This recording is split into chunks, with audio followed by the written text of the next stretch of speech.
கம்பராமாயணத்தின் சிறப்புகளையும் கம்பனின் கவிநயத்தையும் கொண்டாட மத்திய அரசு கம்பராமாயண பாராயண விழாவிற்கு ஏற்பாடு செய்தது. திருச்சி ஸ்ரீரங்கத்தில் நடைபெற்ற கம்பராமாயண பாராயண விழா தொடக்க விழாவில் மத்திய கலாச்சாரத்துறை அமைச்சர் திரு கஜேந்திர சிங் ஷெகாவத் கலந்து கொண்டார். இதையடுத்து கம்பர் பிறந்த ஊரான மயிலாடுதுறை மாவட்டம் தேரெழுந்தூரில் மார்ச் 30ஆம் தேதி முதல் ஏப்ரல் 6ஆம் தேதி வரை கம்ப ராமாயண பாராயண விழா சிறப்பாக நடைபெற்றது. இந்த தொடக்க விழாவில் தமிழக ஆளுநர் திரு ஆர்.என். ரவி கலந்து கொண்டு உரையாற்றுகையில், கம்பராமாயண பாராயண விழா நமது இளைஞர்களிடையே வளமான தமிழ் கலாச்சாரம் குறித்த விழிப்புணர்வை ஊக்குவிக்கும் என்று தெரிவித்தார். கம்பராமாயணம் குறித்த புகைப்பட கண்காட்சியையும் ஆளுநர் தொடங்கி வைத்தார். தமிழகம் முழுவதிலும் இருந்து மாணவர்கள் மற்றும் பல்வேறு கலைஞர்கள் கம்பராமாயண பாராயணத்தில் பங்கு கொண்டனர்.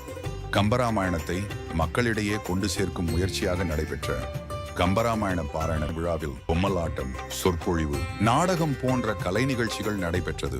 அரசின் அதிகாரபூர்வ தகவல்களுக்கு எங்களை ஃபாலோ மற்றும் சப்ஸ்கிரைப் செய்யவும்.